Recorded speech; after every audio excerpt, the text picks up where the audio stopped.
We acknowledge this land on which Knox College and the University of Toronto operate. For thousands of years, it has been the traditional land of the Huron-Wendat, the Seneca, and most recently, the Mississaugas of the Credit River. Today, this meeting place is still the home to many Indigenous people from across Turtle Island, and we are grateful to have the opportunity to work on this land. As we meet today, both in person and remotely, I would like to take a moment to acknowledge the importance of all the lands which we each call home. We do this to reaffirm our commitment and responsibility in improving relationships between nations and to improving our own understanding of local Indigenous people and their cultures. From coast to coast to coast, we acknowledge the ancestral and unceded territory of all the Inuit, Métis, and First Nations people that call this land home. While we cannot undo the past, and while our past continues into our present, we are committed to a different future and to doing our part to contribute to an equitable, just, and grace-filled society. Please be seated.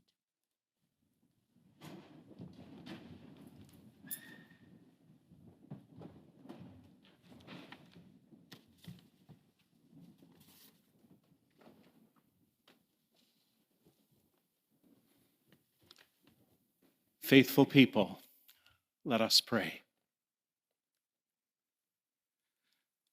Gracious God of truth and mercy, giver of life and light, Creator Christ and Spirit, what joy is ours to be as one this afternoon in Convocation Hall and through the wonder of live streaming to give you the glory and to celebrate growth in your grace.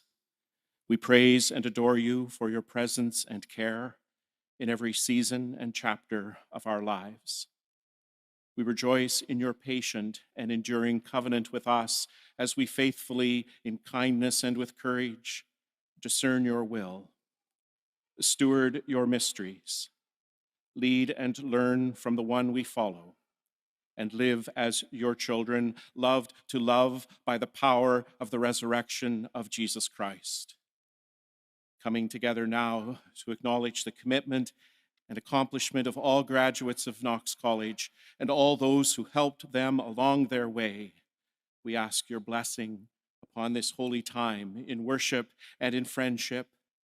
Grant us the gifts of encouragement and delight, confidence and compassion, trust and hope as we participate in this most wonderful time and go forth from here renewed and equipped for holy living. Your word declares, happy are those who find wisdom and those who get understanding. Happy we are for all graduates and each other, for what has been found in study and in service, that all the fruits of your Holy Spirit may find witness in and through us. May all we say and do now be pleasing to you and acceptable in your sight, dear God, one God, a blessed Trinity, world without end. Amen.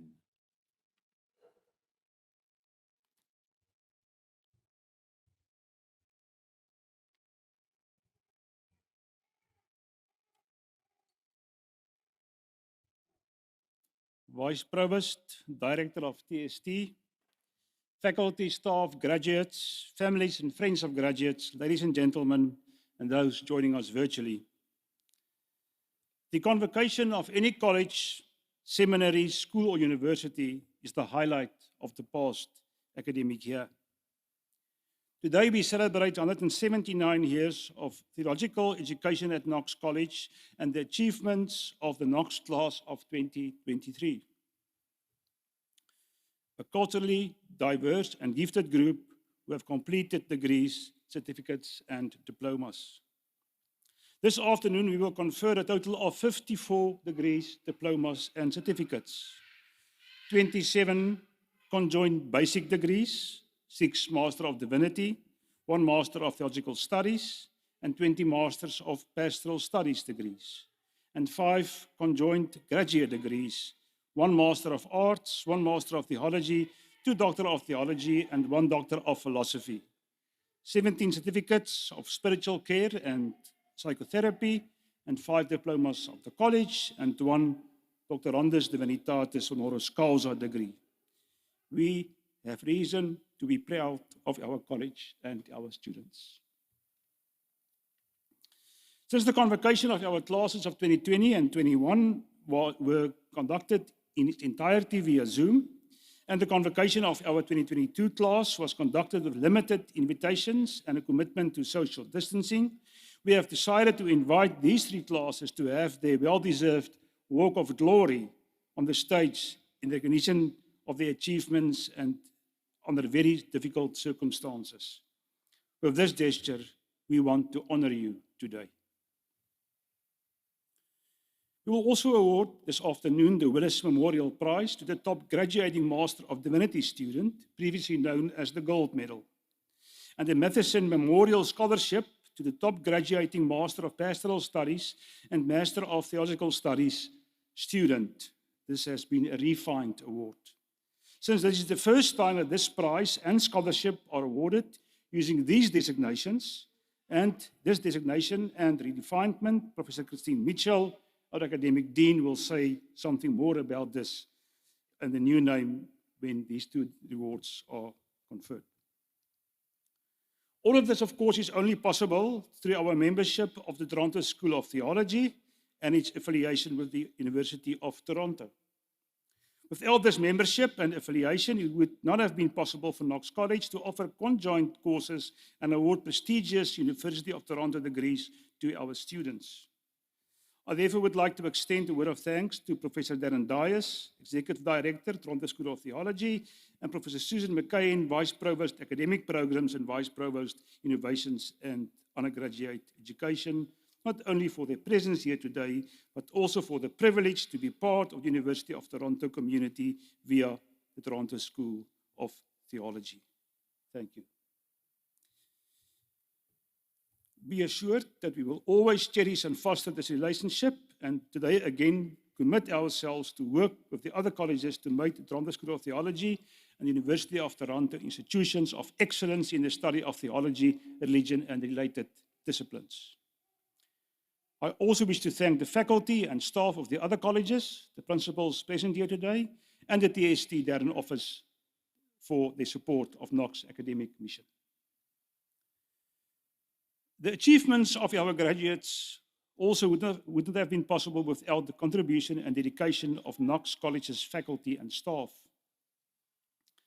I would like to extend a personal word of thanks to our academic dean, Professor Christine Mitchell, and Professors Charles Fensham, Brian Irwin, Stuart MacDonald, Bradley McLean, Angela Smith, Sarah Travis, John Fissers, and Mi Wang Yang, who, among all the more mundane duties they have, teaching, marking exams, sitting in endless committee meetings, making a difference in the lives of our students through acts of generosity, the extra efforts that they take, or simply by modeling great teaching and scholarship. They make a difference by being tough and demanding when it's needed, by kindness when it's needed, and by the enthusiasm and love of learning they exemplify to their students. This afternoon, I pay tribute to them for making a difference, sometimes without even knowing it. The principal characteristic of a college or university and its great teachers should be a relentless discontent for the current state of knowledge. It is this discontent, not being satisfied with what we think we know, how securely we know it, and what we make with those random pieces of data that do not quite fit our theories, that should push us to explore further, to ask more questions, to look into new possibilities, and to advance human knowledge. University is about unbounded curiosity. This I have seen in the work and research and lecturing of the faculty at Knox College, and I'm proud today to say I am their principal. To our graduates, it is sometimes said that most of us can look back and identify a teacher, whether in grade school or in high school or in university or at Knox College, who has shaped our lives in some way. Someone who has made us think differently, made us look at the world differently, and someone who has inculcated in us a love for learning. I hope for you, graduate today, this is also the case when it comes to the faculty of Knox College, and that you will never stop learning. Knox College is also fortunate to have a strong staff team who support the academic life of the college on a daily basis. I particularly wish to thank those who lead the various administrative units and their personnel. Mrs. Toyin van Bekbe, our newly appointed Director of Finance and Administration, and Mr. Sanjay Dada, our Assistant to the Director of Finance and Administration. Mr. Joan Priest, our Director of Library Services, and their super dedicated staff, Anne McGillivray and Laura Ellery. Our Registrar, Mr. Sean Stowell, who organized everything today with his team, Assistant Registrar Kyla Thompson and Nicole Hume, our Admissions Counselor and Recruitment Coordinator. Mr. John Brandt, Jenny Lee Saralogos and Stephanie Hanna in our Advancement Office, and our College Concierge, Master of All Trades, Francisco Silva. A special thank you is extended to Mrs. Melia Bennett, my assistant, who always remembers everything and never misses anything. Melia, thank you for keeping me on my toes. Finally, I want to mention again the name of Mr. Sarah Travis for taking on the responsibility this year to organize our weekly chapel services, duly assisted by Mr. Peter Merrick as Director of Chapel Music. Mr. Peter Merrick is also playing the organ today. Thank you so much, Peter. As principal and on behalf of the students, faculty, and staff, I wish to thank the Board of Governors of Knox College, a dedicated group of highly skilled volunteers who donate their time, talents, expertise, experience, and resources to the life and the work of the college. The board is essential to good governance, and during the past year, working together with the principal, faculty, and executive staff, has continued to execute Knox mission, vision, and strategic plan. As a result of this working together, several exciting new initiatives will be rolled out in the next few months, aiming to support the churches of the PCC and the wider church by addressing the present needs of interim moderators, interim ministry, and laity who have taken responsibility for ministering the word and sacraments in close to a half of the churches in the PCC. Two members of the Board of Governors has either concluded their term or has resigned from the board. Therefore, we wish to thank Mrs. Carol Jackson and Mr. Mark McIlvain for the excellent service to the board. The college continues to appreciate the ongoing interest and support of its many graduates from both Ewart College and Knox College, and its many former residents who continue to feel a strong bond with the college. We also would like to acknowledge the financial support we have received from the PCC, the Ewart Endowment, and all our donors in supporting the work and mission and vision of the college. The Center for Asian Canadian Theology and Ministry, under the leadership of its director, the Reverend Dr. Dong Ha Kim, continues to provide support for intercultural studies and ministry. Knox College is looking forward to the 2023-2024 academic year. Apart from keep on fulfilling our mission on theological education as we prepare to think deeply about God, live authentically in Christian faith, and lead courageously in shifting social and spiritual landscapes, we will especially be focusing on congregational vitality and growth and helping professionals and churches to respond to the increasing spiritual and mental health needs in the society. Watch this space. I thank you for being here today.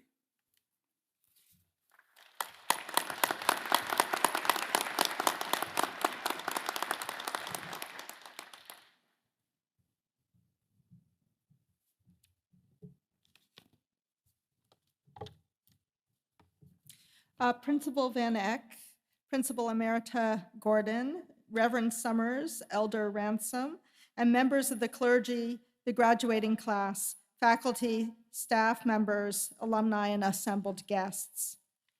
As Vice Provost, Innovations in Undergraduate Education and Academic Programs at the University of Toronto, it is my great privilege to bring greetings this afternoon on behalf of Chancellor Patton, President Gertler, Vice President and Provost Regehr, and the entire University of Toronto community. I'm very pleased to join Knox College's convocation, and I'm delighted to congratulate the members of the graduating class of 2023. And I would also like to acknowledge the graduates who are here today from the classes of 2020, 2021, and 2022, whose convocation was impacted by the restrictions in place due to the COVID-19 pandemic. I would like to offer special greetings and congratulations today to the honorary degree recipient, the Reverend Peter Bush, for the well-deserved recognition that you will be receiving this afternoon. And gratitude as well to Elder Lori Ransom, Indigenous Peoples Consultant to the World Council of Churches and Reconciliation and Indigenous Justice Animator for the United Church of Canada, for delivering today's convocation address. Presently, as throughout history, the University of Toronto hosts valuable dialogues and discussions between theology and its faculties of of arts and science, medicine, and law. Throughout this creative and collaborative work, we recognize the continuing importance and role of theology in higher education. Our institutions have grown together over the past many decades. Through the partnership established by the Toronto School of Theology, this mission has been amplified. I am honored to be here to celebrate Knox College in advancing this academic discipline in the context of the contemporary world. Many of you have spent years investing yourselves in the work and community of theological scholarship and stewardship. We know that you leave this place equipped to better understand and address the challenges of a complex world. Your contributions are immensely valuable, not only to the communities of faith, but to the university and to society as a whole. We would like to note one other important tradition being honored here today. Many of today's graduates are receiving conjoint degrees, which have been approved by Knox College, the University of Toronto, and the Toronto School of Theology.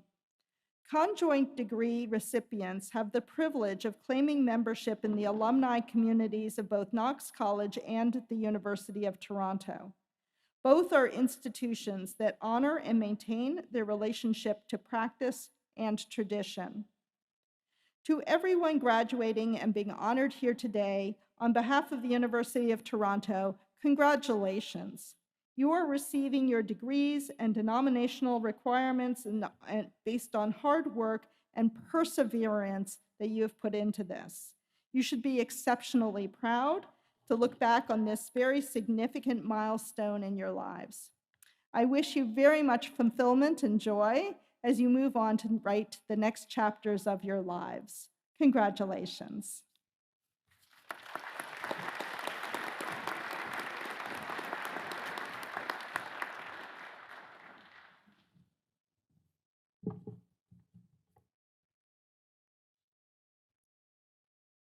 Good afternoon.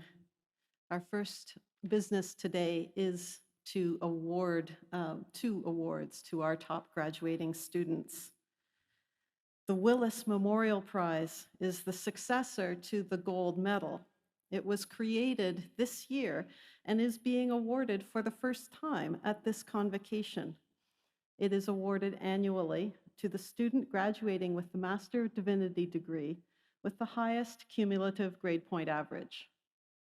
The award is named for the Reverend Dr. Michael Willis, the first principal of Knox College.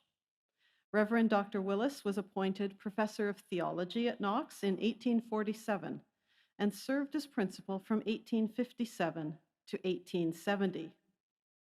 He was named to the Senate of the University of Toronto in 1851 and also served as an examiner there until 1863.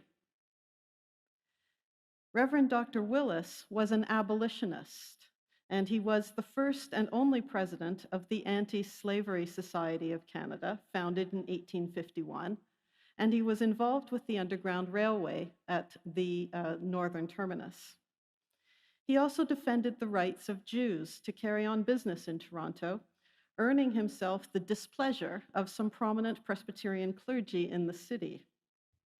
We believe he is a fitting figure to be the namesake of this award. We'll be awarding the 2020, 2021, 2022, and 2023 recipients with the Willis Memorial Prize. And so I would like to invite Dave Lee from the class of 2020 to please come up.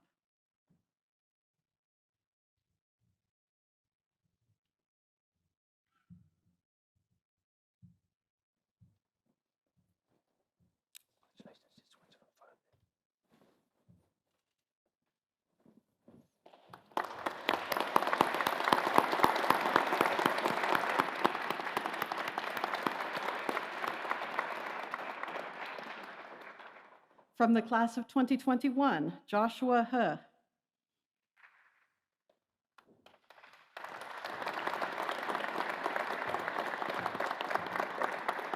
Congratulations. Thank you very much.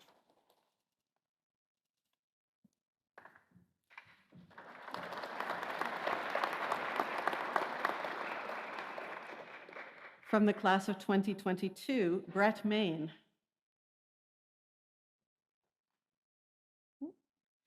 And from the class of 2023, this year's graduating class, James McDonald.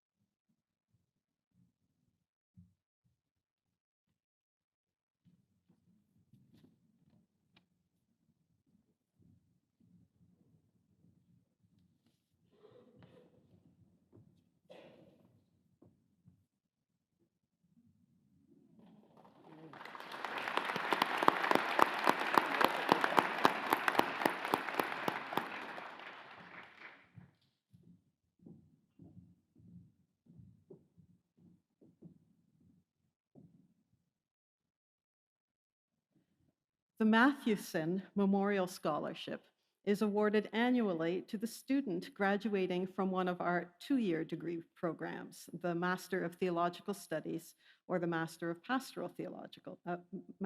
Pastoral Studies degrees with the highest cumulative grade point average. This is the first year that this award has been explicitly designated for the top graduate of these two degrees, and we will be awarding 3 of the 4 classes here. So I'd like to invite Anne McGillivray, who graduated in 2021 with a Master of Theological Studies.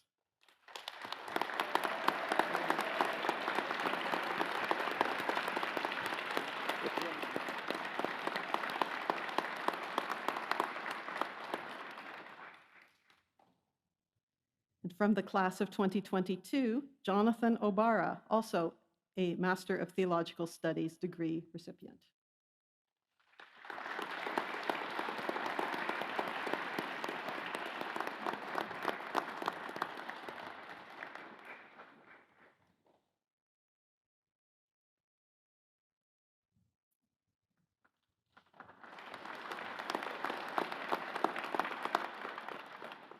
And this year's recipient, the class of 2023, also receiving the Master of Theological Studies degree, Mary Claire Brockenshire-Lemisky.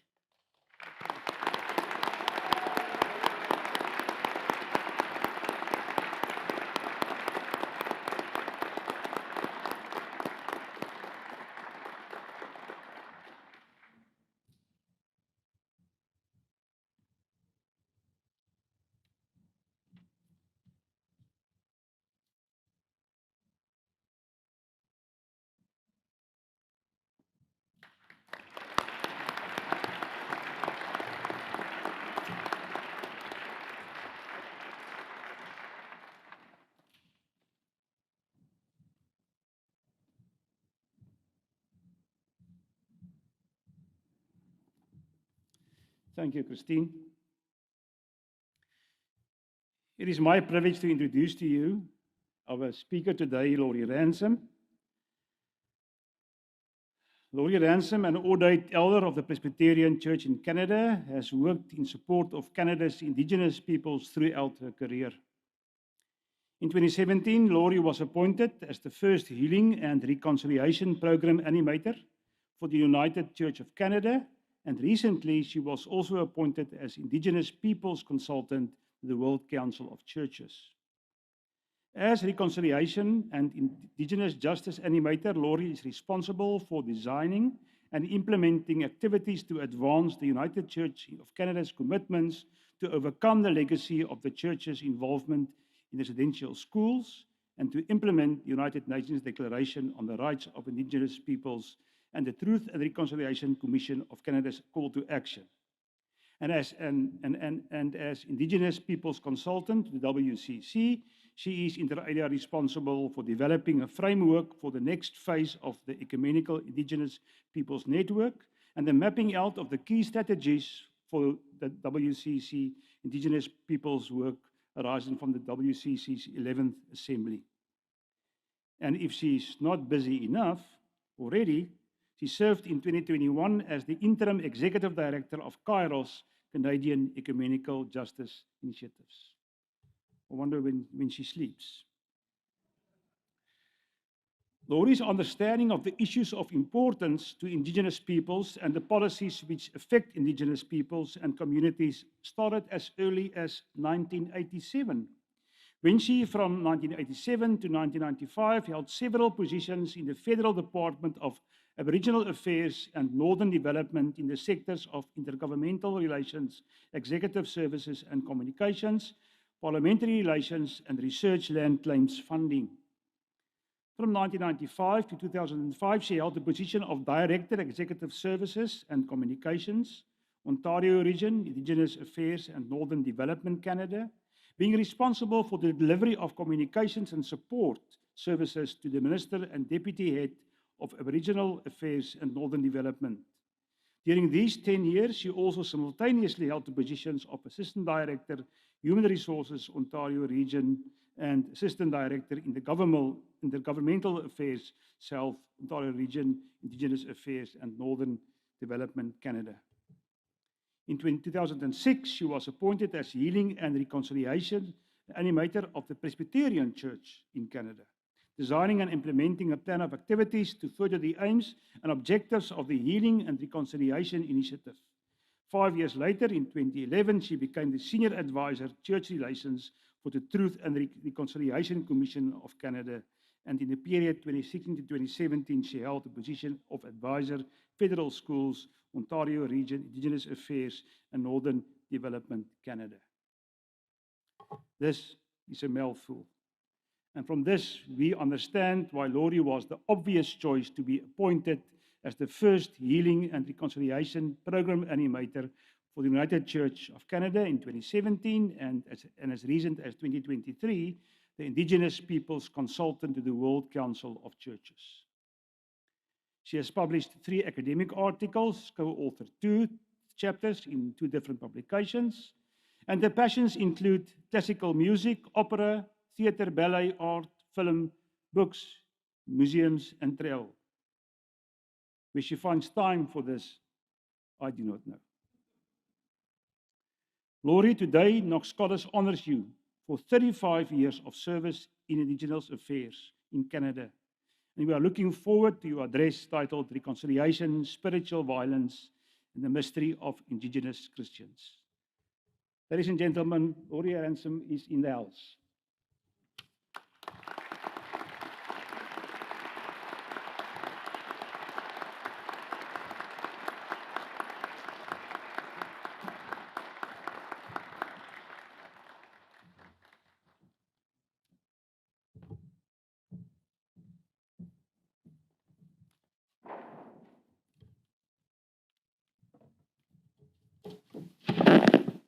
Good afternoon. Thank you very much, Principal Van Eck, for that very generous introduction and review of my career. I'm feeling a little older suddenly. and especially, however, for the honor given to me to speak at today's celebration. I also want to acknowledge the historic relationships of the Huron-Wendat, Haudenosaunee, and Mississauga peoples to this land. Greetings, governing board members, faculty and staff, and distinguished guests, and most of all, to the graduates being honored here today. I want to extend my profound congratulations to each and every one of you as you mark an academic milestone in your careers. I expect many of you are accompanied by family members and friends who have supported you in your journeys. And we thank them also for all they have done to support you in realizing your achievements. As much as today is a day of excitement and celebration, I surmise that at the back of your minds, there may be a little trepidation, uncertainty, and even some worry about what the future may hold. As students who have been thinking about God and the church and what it means to be followers of Jesus Christ on a daily, at times hourly basis for the past few years, and far more deeply, I expect, than most of us who show up for a service once a week or so, I'm sure you cannot help but be worried about the future of the church in Canada and of the Presbyterian Church in Canada in particular. Our numbers are declining rapidly. Our members are getting grayer rapidly. Historic church buildings, centers of their communities, are either closing or being repurposed as something other than places of worship. So I'm sure you're wondering, as probably most of us present here today are wondering, what will the church look like in 20 years, in 50 years, in 100 years? And as leaders of the church and those entering new leadership roles, you must be wondering, how am I called to respond? How are we called to respond? As excellent as my preparation has been here at Knox, am I prepared? Are we prepared to lead the church into the future? As I begin to suggest some responses to these questions, allow me to wax nostalgic for a moment. I vividly remember a beautiful spring day like this, the day I was awarded my first degree. I remember the mint green dress I wore to the ceremony, which was held at the National Arts Centre of Ottawa. I remember the excitement of joining family members for a gourmet brunch at the Westin Hotel across the street. I remember, after getting my degree, how my classmates and I exited the stage and went backstage, opened our degree folders, eagerly looking for the transcripts of our final grades that had been stuffed behind our certificates. I was so excited. I had some excellent degrees, but I was most excited about that D in biophysical chemistry. I'd been so worried about passing that one. Yes, biophysical chemistry. It's very clear to me how I got to be standing here in front of you today. It all began with my Bachelor of Science in biochemistry. Brilliant preparation for a career working on Indigenous issues and the church. Just perfect.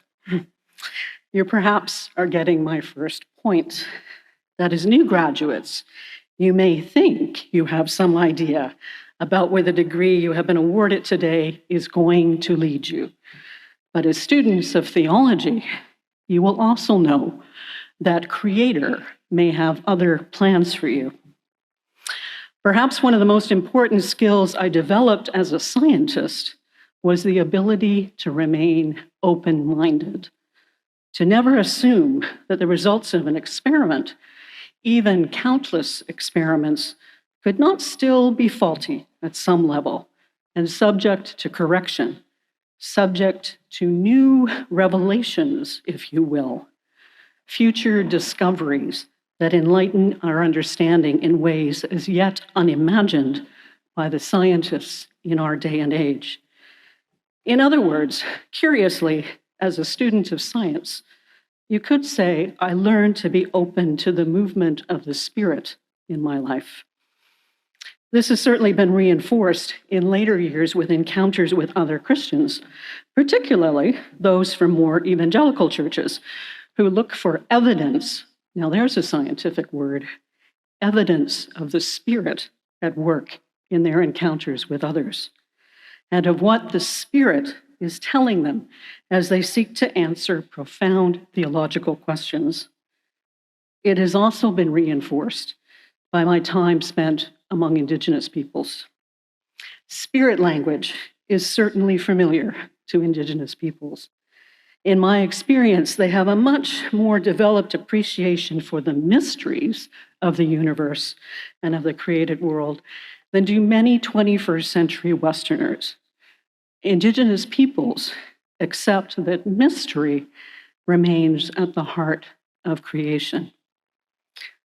I cherish a line from a charming little movie called Keeping Mum. It features the great British comedian Rowan Atkinson. He plays an Anglican priest, and mysteriously, he is refreshed in his ministry and his ability to communicate the gospel to others by an encounter with a grandmotherly Maggie Smith. She plays a serial killer. That's somewhat beside my point. The line I cherish comes when we see Atkinson addressing a gathering of clergy. He quotes Isaiah chapter 55, verse 8.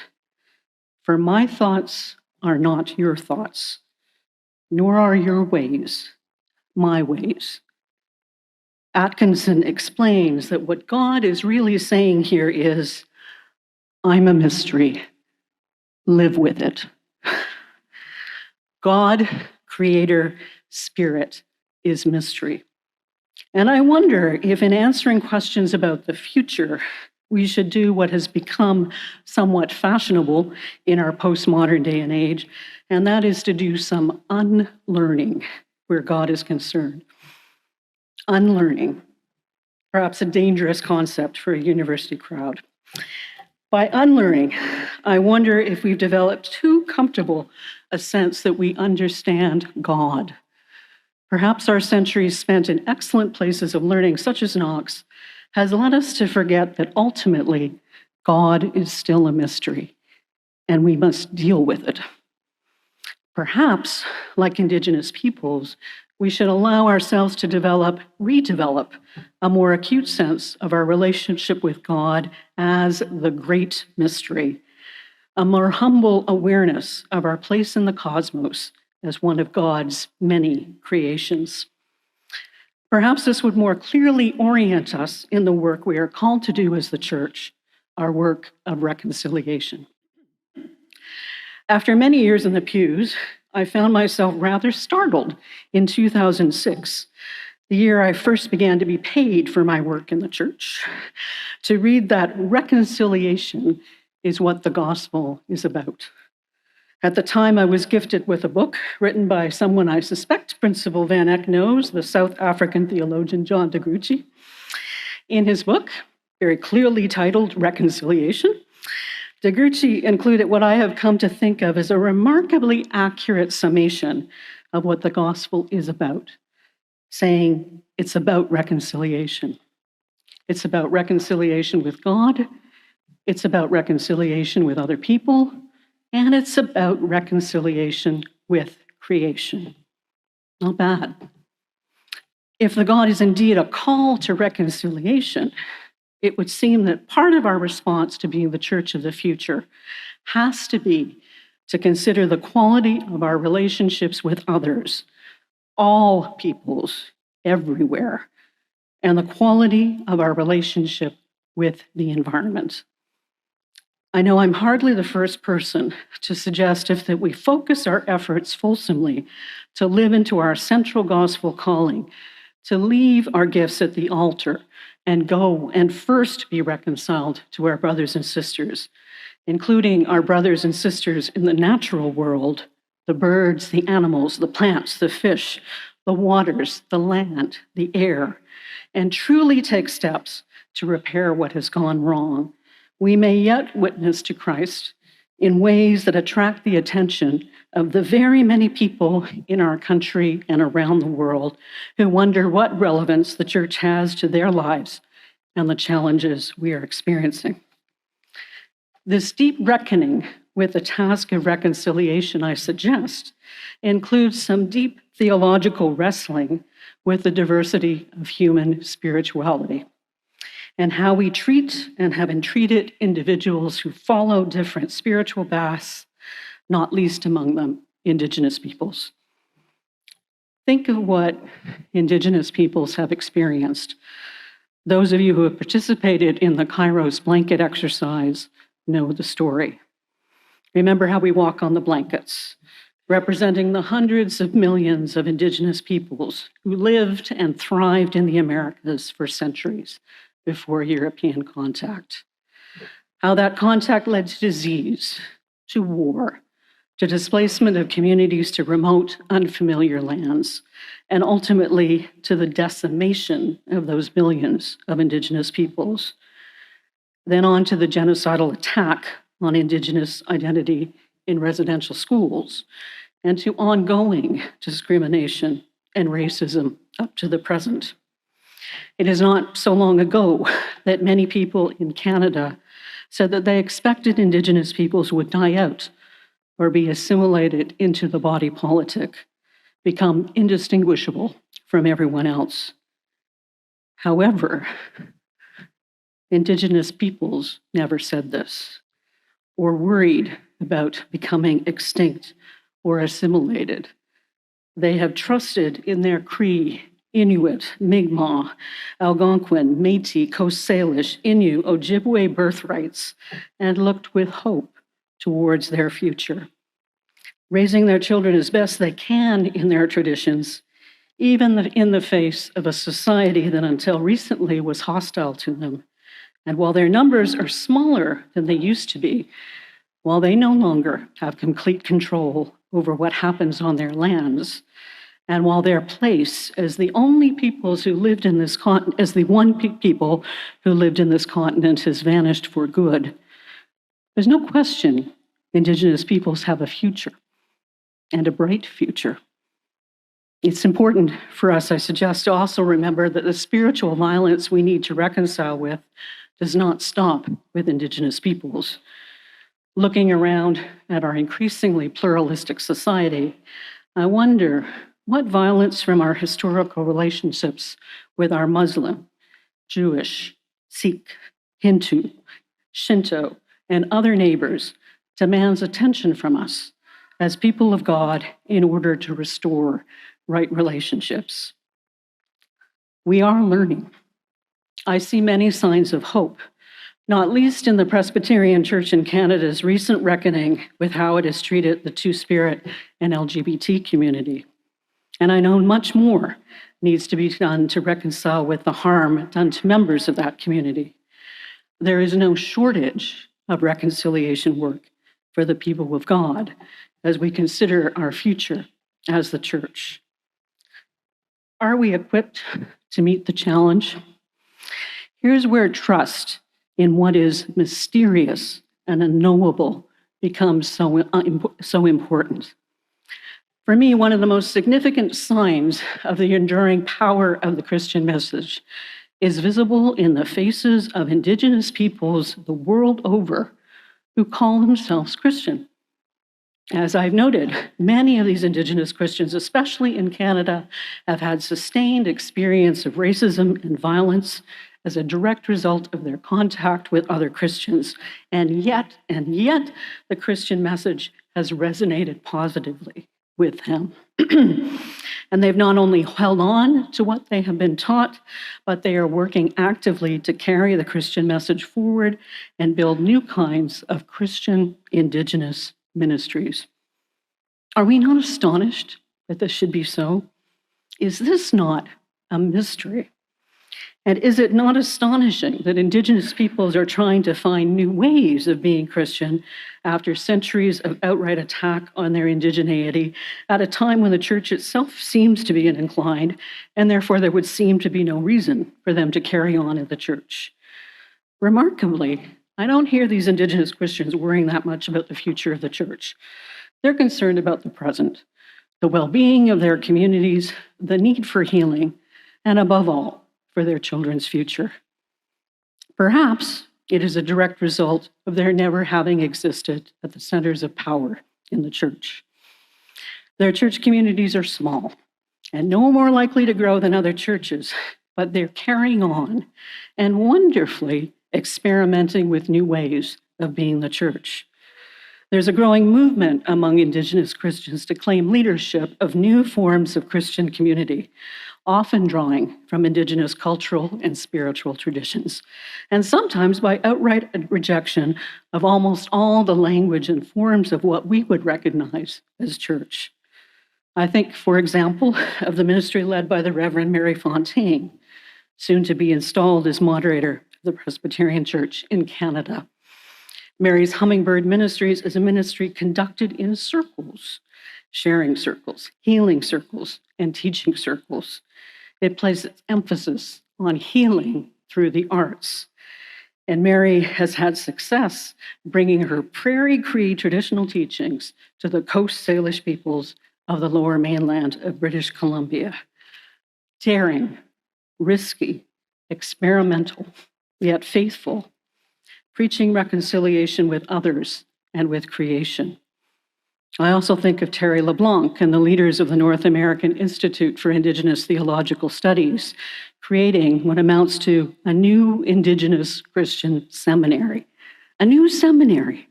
encouraging other Indigenous Christians to pursue advanced studies, developing new Indigenous Christian theologies, breathing new life, new energy, and new wisdom in how we understand and interpret our sacred Old and New Testaments, and incidentally, inspiring many non-Indigenous Christians to learn from them. I hope we may draw inspiration from these and the many other Indigenous Christians, what they are doing around the globe, usually with very few resources, to reimagine what the church will be in the coming decades and into the next century. And guess what? There are numerous opportunities for partnership with these Indigenous Christians, especially in urban communities where the majority of Indigenous peoples now live. So to return to the question I posed to you earlier, as new graduates, wondering, am I prepared?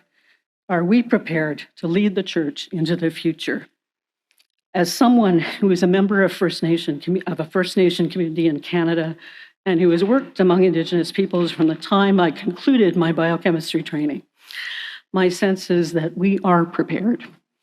All of us here today are prepared. I say this because I have seen in the cultural and spiritual resurgence of Indigenous peoples how the peoples whom God has created to inhabit this earth are emphatically resilient, emphatically creative, emphatically disposed to helping each other out and moving forward, and emphatically peoples of hope and optimism. When history looks back on us, I hope and trust they will see us not as having lived in a time of decline in the church, but in an age of experimentation and transformation, even a time of reformation as the people of God, who lived into our calling to reconcile with God, with other peoples, and with Mother Earth. Congratulations to all of you. Chimigwech. Thank you. Merci.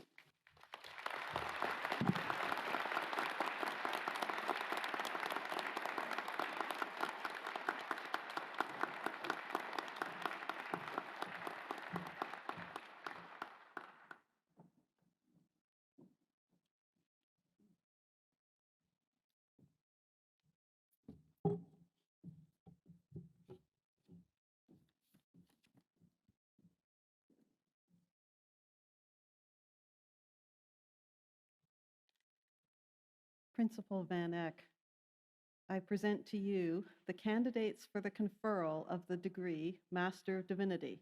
And I would ask all the MDiv graduands to stand, please.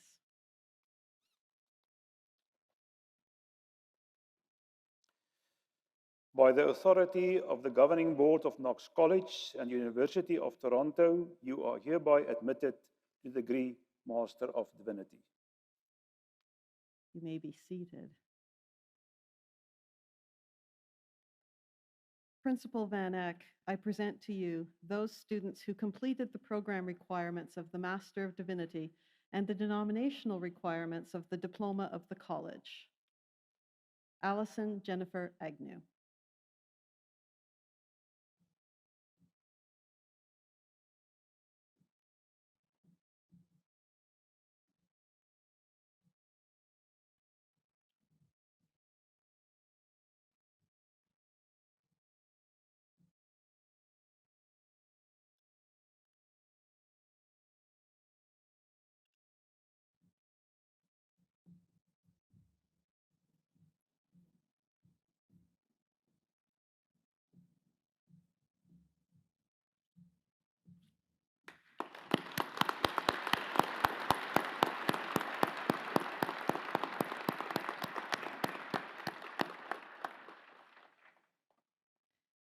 James Andrew McDonald.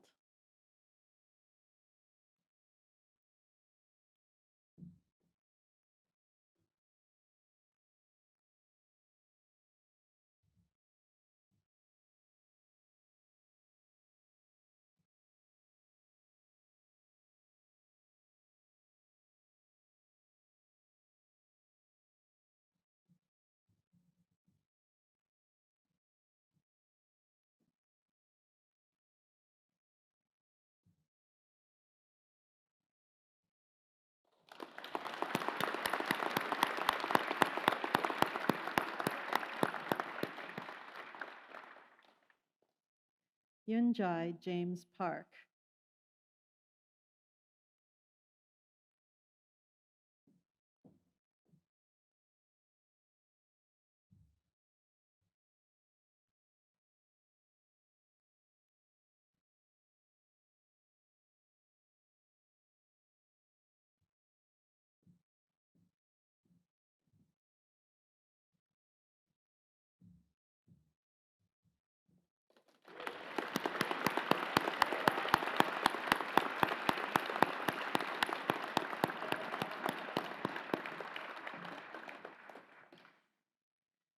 Christine Ellisine Samuel.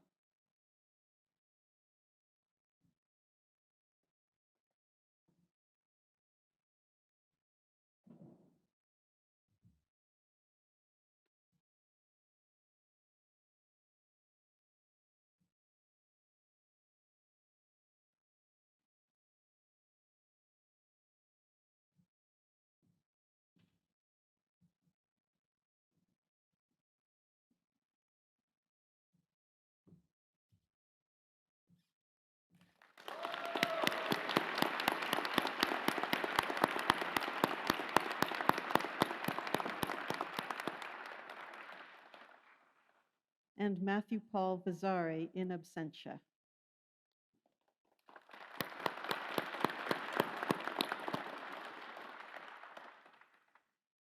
Principal Van Eck, I present to you the student who completed the program requirements of the Master of Divinity, Hyungshin Kim.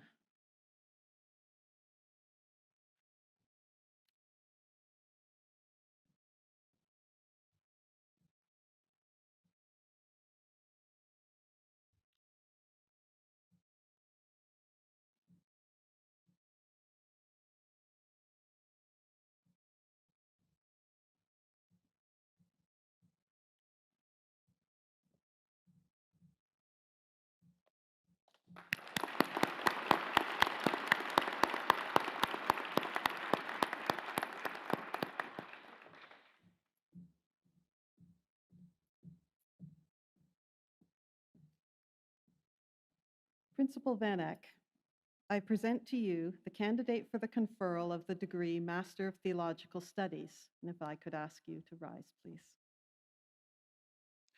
By the authority of the Governing Board of Knox College and University of Toronto, you are hereby admitted to the degree Master of Theological Studies. Principal Van Eck, I present to you the student who completed the program requirements of the Master of Theological Studies, Mary Claire Brockenshire-Lemisky.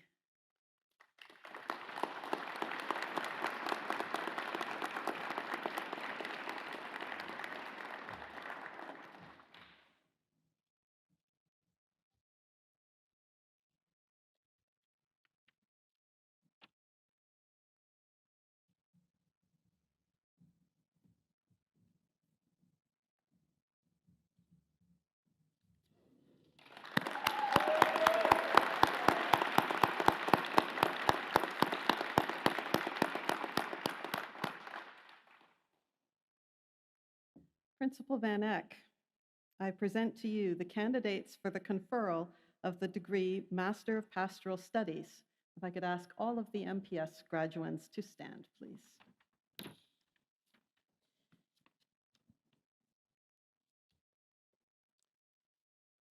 By the authority of the Governing Board of Knox College and University of Toronto, you are hereby admitted to the degree Master of Pastoral Studies. Please be seated. Principal Van Eck, I present to you those students who completed the program requirements of the Master of Pastoral Studies. Sharon Elizabeth Benjamins, with a focus in social services.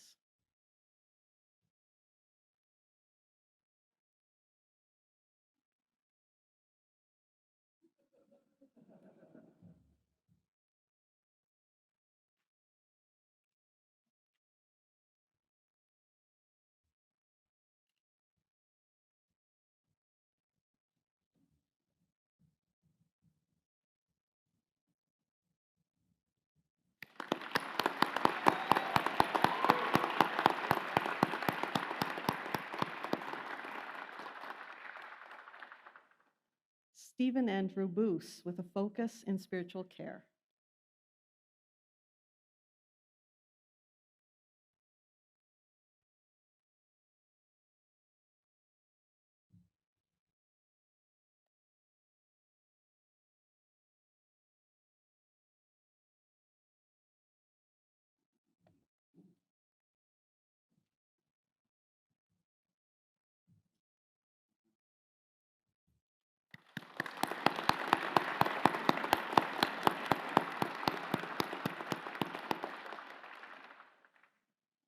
And In Myung Hwang, with a focus in congregational leadership in absentia.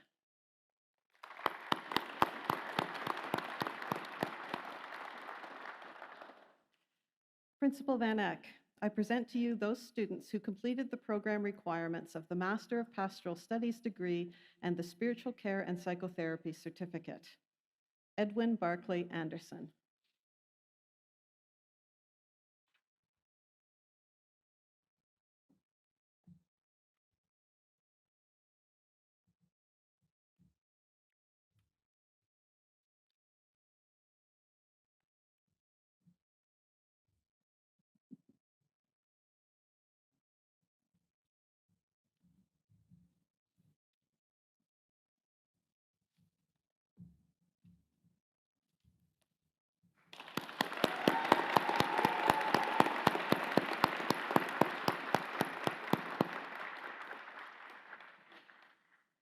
Nikita Gisela Salvacion Arignello.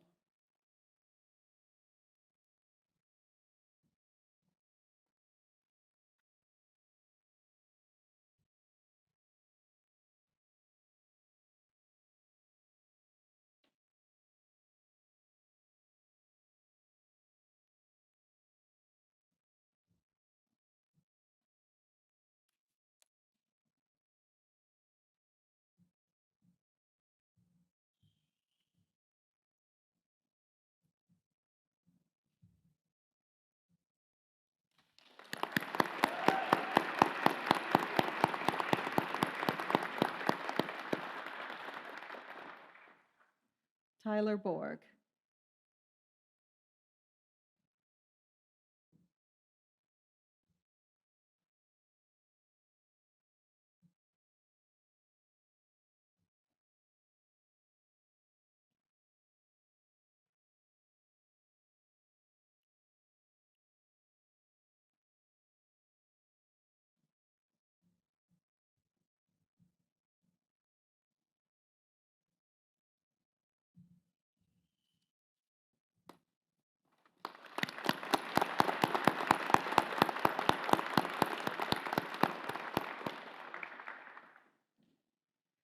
Vanessa Casalenuovo.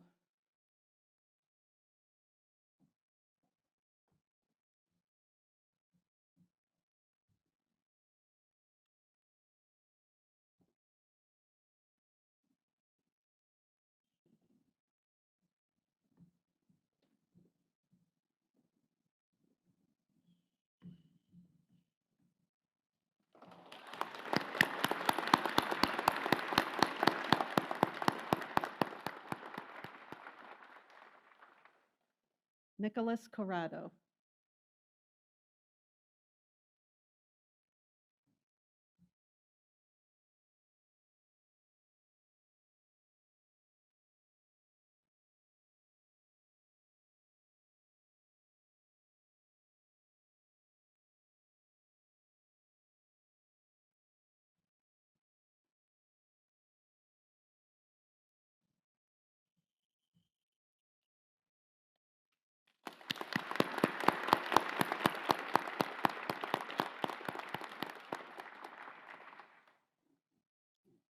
Bruce Edwin Dow.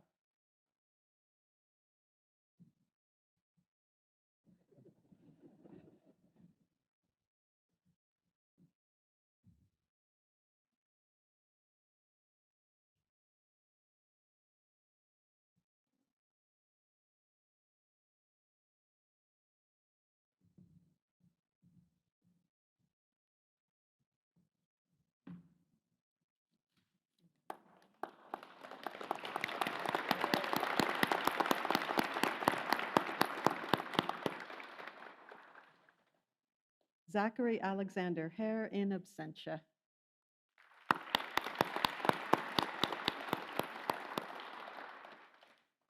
Chongsun Aaron Ko.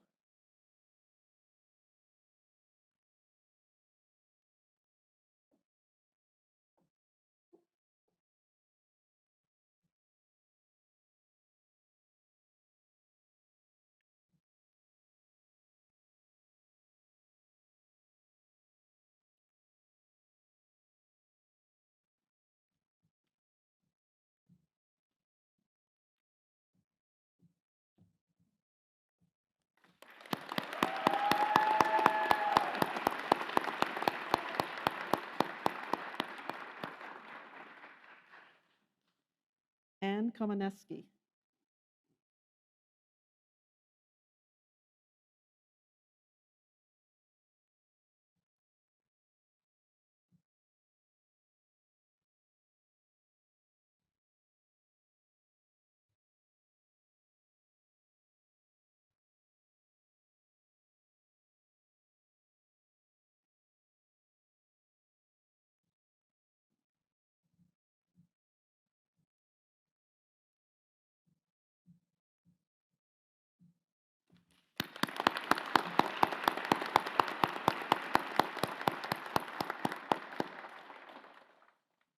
Kyung-Yun Lee in absentia.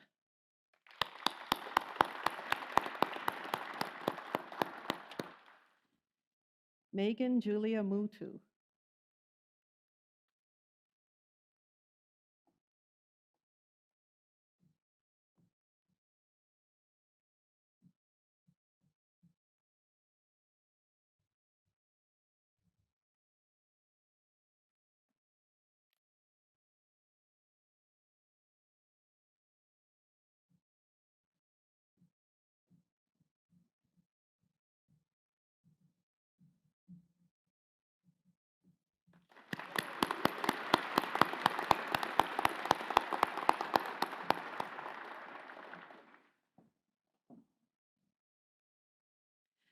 Darlington Operaike.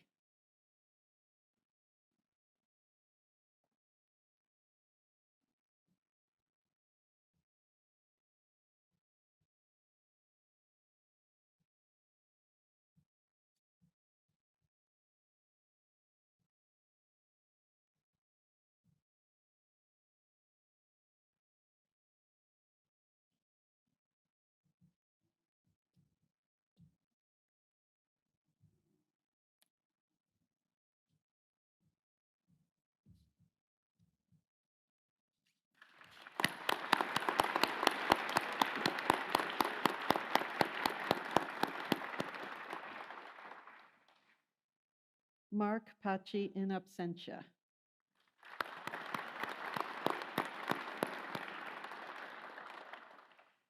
Chelsea Adeline Tan.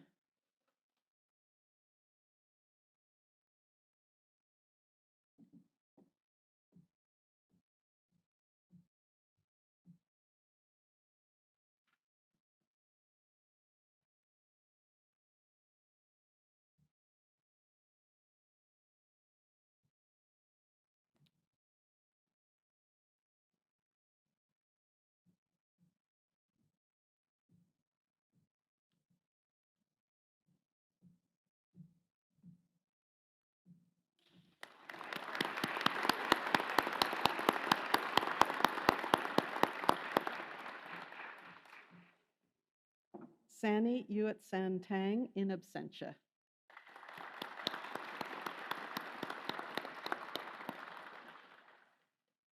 Laura Diane Woolner.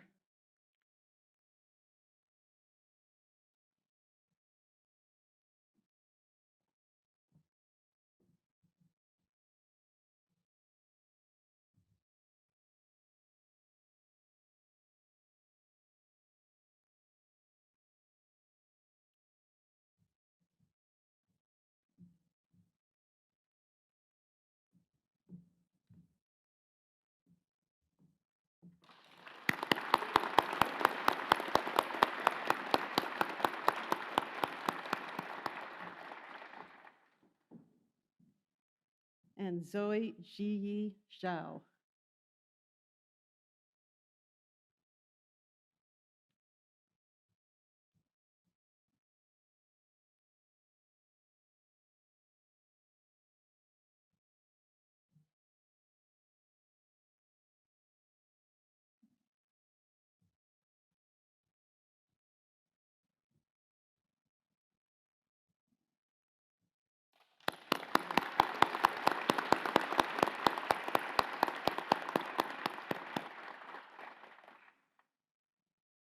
Principal Van Eck, I present to you Hewitt Holmes, the candidate for the conferral of the degree Master of Arts in absentia. By the authority of the Governing Board of Knox College and University of Toronto, I hereby admitted to the degree of Arts in absentia.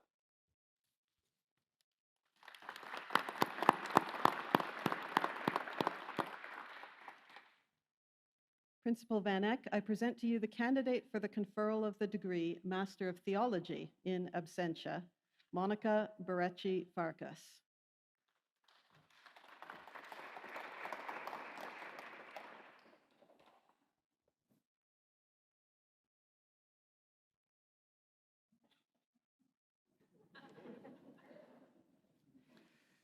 Christine, you read the name before I confer the degree. By the authority of the Governing Board of Knox College and University of Toronto, you are hereby admitted to the degree of Master of Theology in absentia.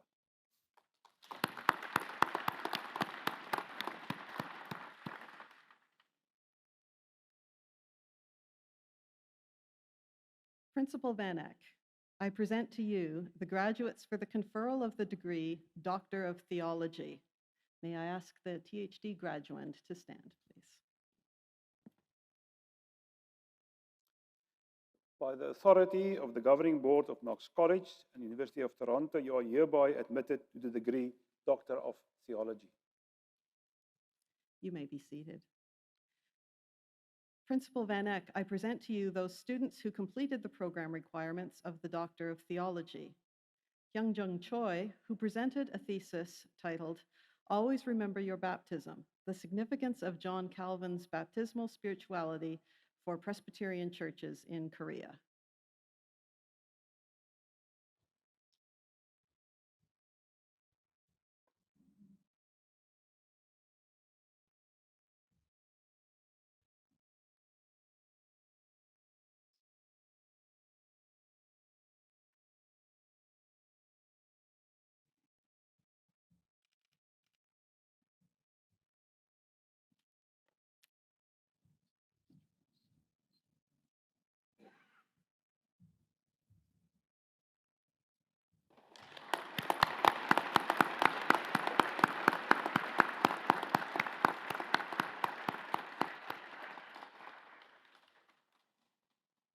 and Lisa van der Leek, who produced a thesis titled A Eucharistic Reading of Calvin's Theology of the Imago Dei.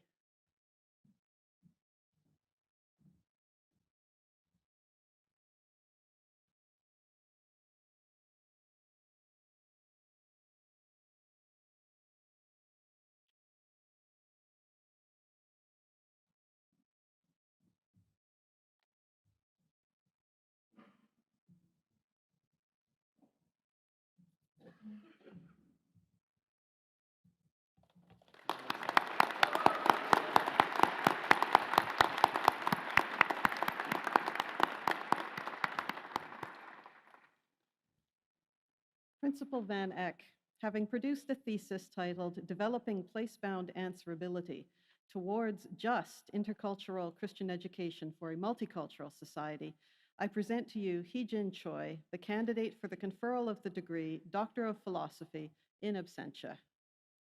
By the authority of the Governing Board of Knox College and University of Toronto, you are hereby admitted to the degree Doctor of Philosophy in absentia.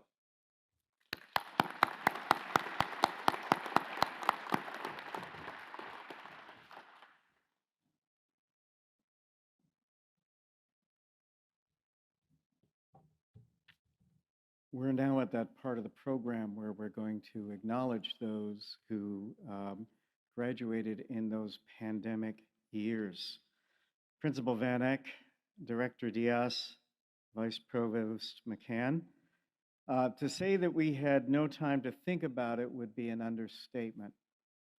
When classes had to be shut down during the last few weeks in the winter term of 2020, we just did it. And the entire focus was on finishing those last weeks. Anyway, this wasn't going to last that long, would it? That's what we imagined at the time. But as it became apparent that it was more serious and longer, plans had to be put in place for convocation. And with good spirit, the class of 2020 went through a virtual dress rehearsal, and then the first, and what we hoped would be the last, virtual convocation, and we'd all get together the next year. Well, it's 3 years later, and I'm honored to read the names of those in that class, and those who are present, I would invite, as your name is said, I'd invite you forward to be greeted by the principal.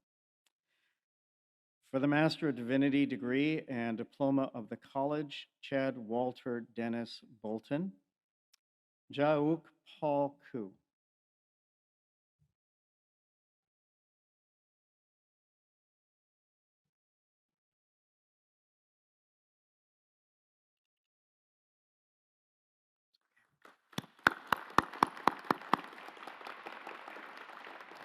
Dave Lee.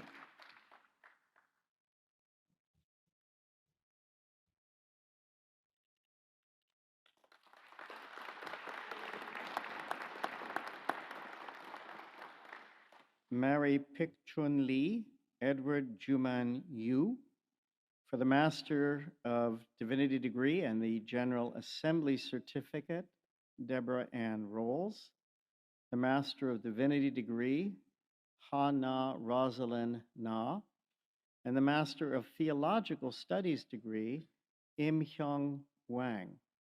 The Master of Religious Education degree, Hyo Jae Lee.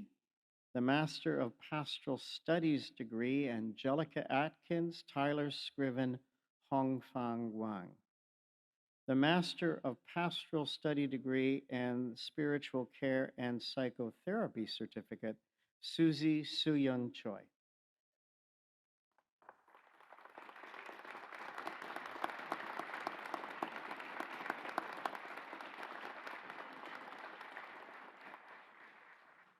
The Certificate in Theological Studies, Anita Maureen Evans. The Master of Arts degree, Joshua Ratzlaff.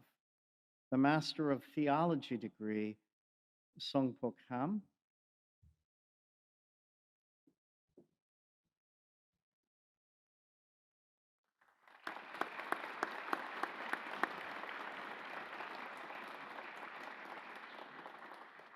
Pil J. Lee, Munsu Son, Sanghun Stephen Yoon, and the Doctor of Philosophy degree, Sanghap Kim.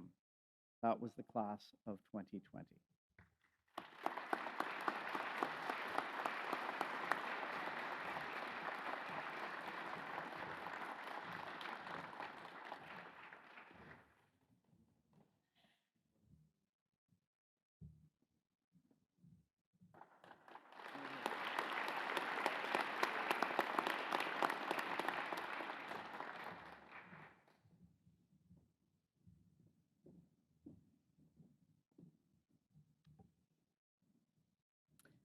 The Knox College class of 2021, the Master of Divinity degree and diploma of the college, Cecilia Apaeje,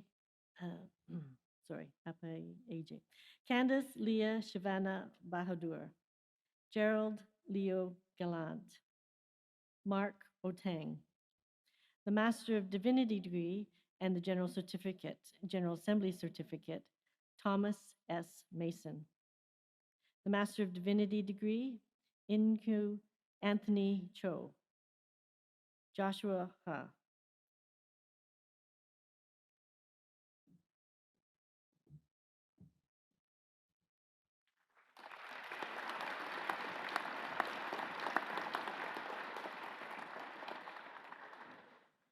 The Master of Divinity and Master of Religious Education degree, Une Grace Ko. The Master of Theological Studies degree, Hyunju Karen Kim, Miriam Kim, and Anne McGilvery.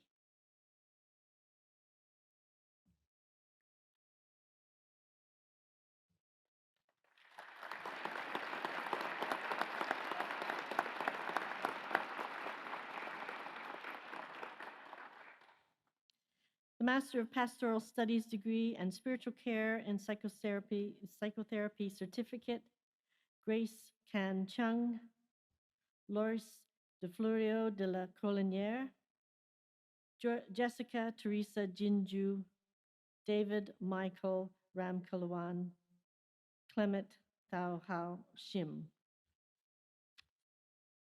Antonio Syracuse.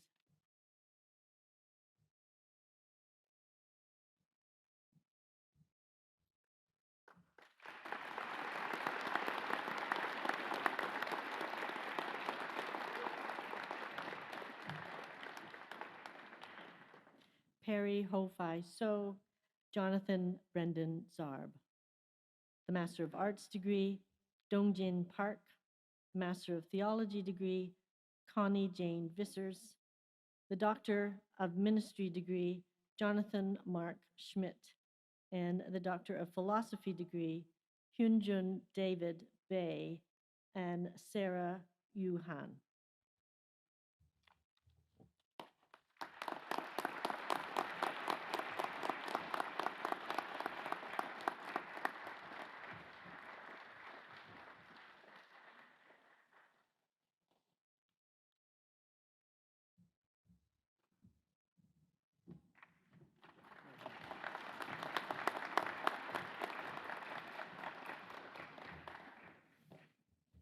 And then it was 2022. And we thought surely this would be the year. And it was, sort of. In order to honor pandemic restrictions, we had an in-person convocation in the Knox Chapel, but every grad was limited to one guest. And we were spread out across the chapel. And it turned into a rather meaningful gathering, curiously enough, in such a strange context. And so it is my privilege today to read the names of those who graduated with us last year. Receiving the Master of Divinity degree and the Diploma of College, Dongwan Jung, Byron Nelson Mark Kappas, Jinwei Kim, Gumjae Lee, Jonathan Yoon Jae Lee, and Brett Main. Those who received the Master of Divinity degree, David Robert Parker, Sang-Kyun Yoon, and Christian Yoon. Master of Theological Studies, Walton Kai Sing Chan, and Jonathan Obara. Jonathan, would you come forward to greet the principal?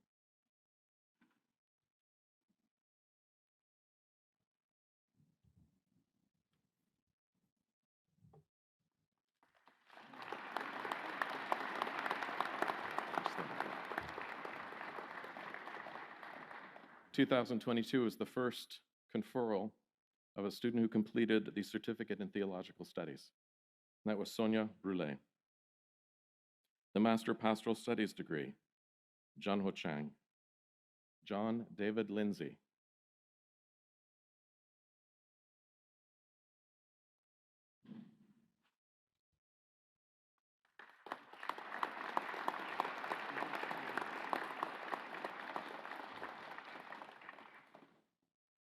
And a student who enjoyed her time with us so much, she's now begun DMin studies with us this very summer, Celine Bianca Phillips.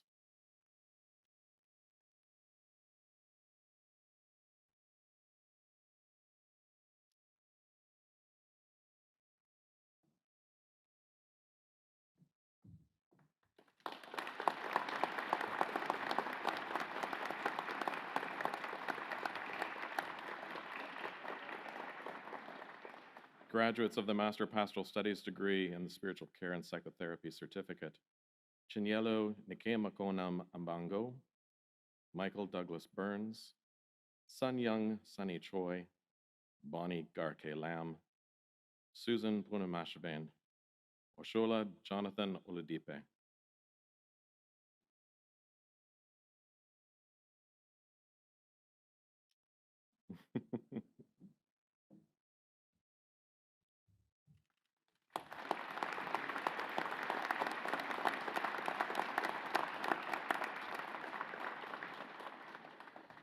And those students who received the Doctor of Philosophy degree, Yunju Chung, Ansung Kim, and Esser Kim, the class of 2022.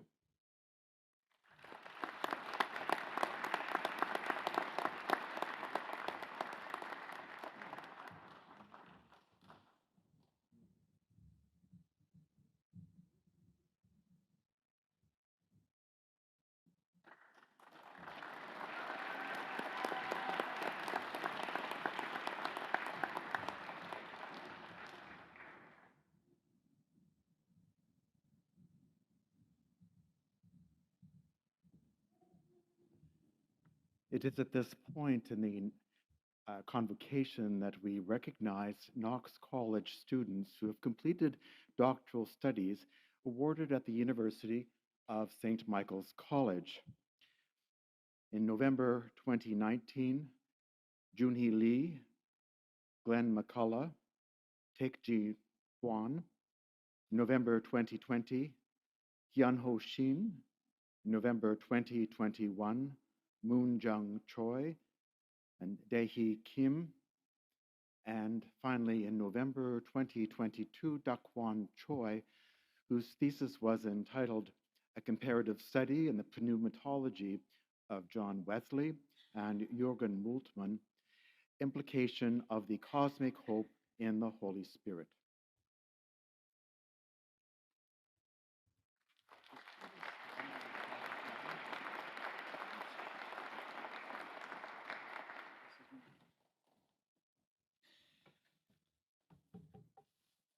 There's a slight alteration in your program. My colleague and friend, Professor John Vissers, does not have a voice. And so I am going to be reading the citation, and John will do the hooding. We've done a lot of things together over the last 6 years, so this is just one more. I would invite Peter to please stand. And John has written this citation. Principal Van Eck, Director Diaz, Vice Provost McCann, it is my privilege to present the Reverend Peter Bush for the degree Doctor of Divinity, honoris causa. Knox College confers the honorary Doctor of Divinity degree on those who have made distinguished contributions in at least 2 of 6 areas of service. Our candidate today has met that criteria for all 6. This is extraordinary and impossible to capture in the few words of this presentation. However, let me try. The son of missionaries, Peter grew up between the Middle East and Canada. He studied history at Queen's University and graduated with a BA and MA. Sensing a call to serve the church and to study theology and church history, Peter completed a Master of Theological Studies at what was then Ontario Theological Seminary, now Tyndale University and Seminary, followed by Master of Divinity Studies here at Knox College, graduating in 1989. For over 30 years, Peter has been a faithful and creative congregational minister in remote, small town, and urban churches. Flin Flon, Manitoba, Mitchell, Ontario, Winnipeg, Manitoba, and now in Fergus, Ontario. In each place, Peter has thought deeply about the meaning of the gospel with his people as he preached and taught. He has lived among them as a caring pastor and authentic follower of Jesus Christ, and he has led them courageously in worship and witness in their community. Beyond his core commitment as minister of word and sacraments in local congregations, Peter has also given creative leadership at all levels of the church's life. For 30 years, Peter served as editor of Presbyterian History and wrote many of its feature articles. He is a gifted historian who has documented Presbyterian stories across Canada, including important research on the Presbyterian Church in Canada's involvement in residential schools, which has contributed to the work of truth and reconciliation. One of the nominators said this: "His gifts as an historian are special to the denomination. Peter has the ability to compose a story about someone, and the story becomes a history lesson that we will cherish for years to come." In addition to his work with the Committee on History, Peter has served on the Pension and Benefits Board and the Church Doctrine Committee. He is currently the convener of the Trustee Board and co-chair of the Special Listening Committee in response to the petitions of the Hanka Presbyteries. Peter has chaired and organized national conferences, including a 2002 gathering on the history and practice of evangelism within the Presbyterian Church, and a 2017 conference on the 500th anniversary of the Reformation. In 2017, Peter was elected as moderator of the 143rd General Assembly, the highest office in the Presbyterian Church in Canada. In his role as moderator, he wrote and published an open letter of repentance to the LGBTQI+ community for the church's failure to be a safe and welcoming space. He is a strong advocate for an intercultural and inclusive church. One nominator said that Peter embodies the truth that all good theology begins in prayer. His prayers on public issues, in particular spread through a series of social media, have been a great source of prophetic insight and pastoral comfort. As a church historian and a student of congregations and missions, he has written 3 books: Western Challenge, The Presbyterian Church in Canada on the Prairies and the North, 1885 to 1925, In Dying We Are Born, and Where 20 or 30 Are Gathered, co-authored with the Reverend Dr. Christine O'Reilly. Knox College confers 3 doctoral degrees: a professional Doctor of Ministry, an academic Doctor of Philosophy and Theological Studies, and the honorary Doctor of Divinity.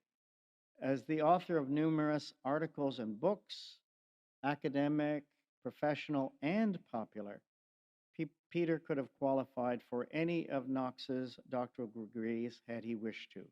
But he's chosen to serve the church on the ground in the community for the sake of the gospel and the glory of God. Those who know Peter or have seen him in action know that he cares deeply and passionately about people, about the gospel, about justice, about the flourishing of the church. He cares and he works tirelessly. He is indefatigable, sometimes impatient when the church lags in doing something he sees as so obvious.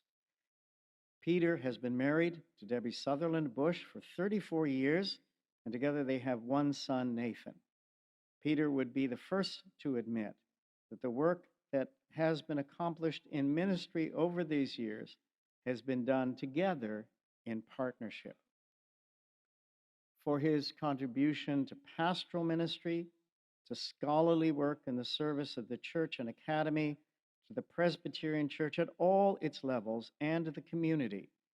Peter has done all this with energy and faith. For all these reasons, President Van Eck, I present the Reverend Peter Bush, that you may confer on him the degree Doctor of Divinity, honoris causa.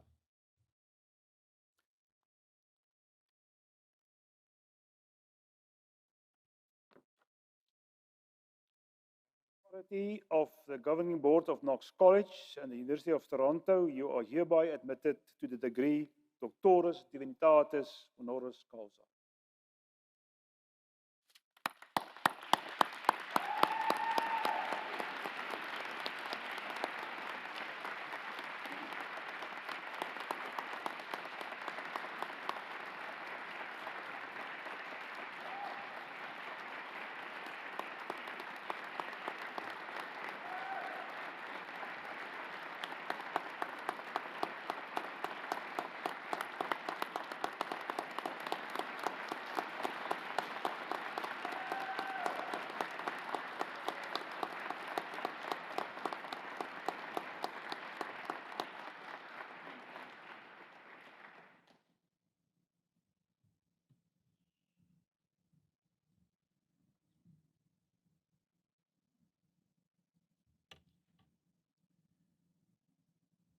Thank you for everybody and everything, the benediction. The grace of God, the love of Christ, and the peace of the Holy Spirit be with you all. Amen.